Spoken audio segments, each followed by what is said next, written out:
जय दुर्गा मैया की 10वां अध्याय है शुंभवत। ध्यान।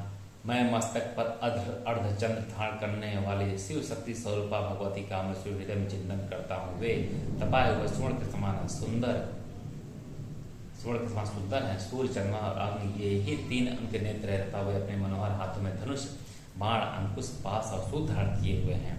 ऋषि कहते हैं, राजन, अपने प्राणों के समान प्यारे भाई निशुंभ को मारा देख सारी सेना सहा होता जान शुंभ ने कुपित होकर कहा, दुष्ट दुर्गे, तू बल के अभिमान में आकर झूठ मूठ कर घमंड न दिखा। तू बड़ी माननी बनी हुई है, किंतु दूसरे स्त्री के बल का सहारा लेकर लड़ती है। देवी बोली, ओ दुष्ट, मैं अकेले ही हूँ। इस संसार में मेरे सिवा दूसरी कौन है? देख, ये मेरी ही विभूतियां अतः मुझ में प्रवेश कर रही हैं। तदंतर ब्रह्मांड या समस्त दिव्या अंबिका देवी के शरीर में लीन हो गई। उस समय केवल अंबिका देवी ही रह गई। देवी बोली, मैं अपनी ऐश्वर्य शक्ति से अनेक रूपों में यहाँ उपस्थित हुई थी। उन सब रूपों को मैंने समेट लिया। अब अकेले ही युद्ध में खड़ी हूँ, तुम भी स्थिर हो जाओ।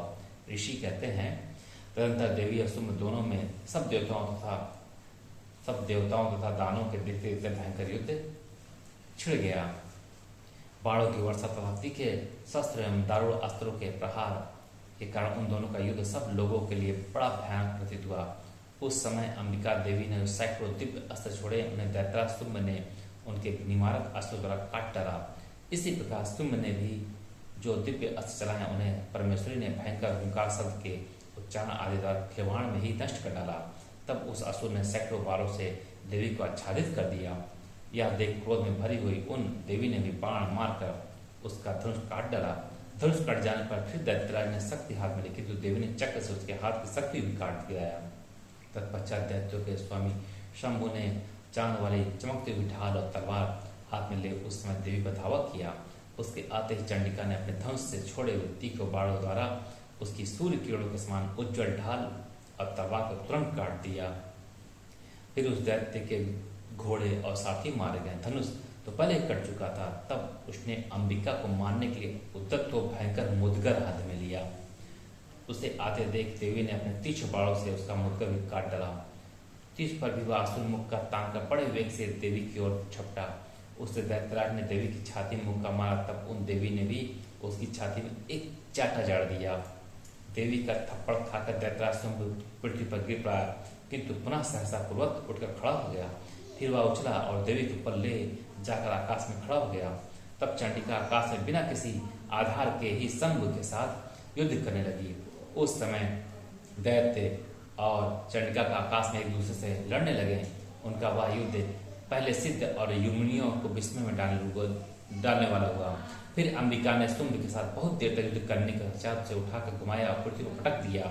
पटके जाने पर पृथ्वी आने के बाद दुष्ट आत्मा दैत्य पुनः चंडिका को वध करने के लिए उनकी ओर बड़े वेग से दौड़ा। तब समस्त दैत्यों ने राजा शुंभ को अपनी ओर आते देखते देवी ने त्रिशूल से उसकी छाती छेद कर उसे पृथ्वी पर गिरा दिया। देवी के शूल की धार से घायल होने पर उसके प्राण पखेरु उड़ गए और वह समुद्र द्वीपों तथा पर्वतों सहित समूची पृथ्वी को कपाता हुआ भूमि पर गिर पड़ा। तदनंतर उस दुरात्मा के मारे जाने पर संपूर्ण जगत प्रसन्न एवं पूर्ण स्वस्थ हो गया तथा आकाश स्वच्छ दिखाई देने लगा।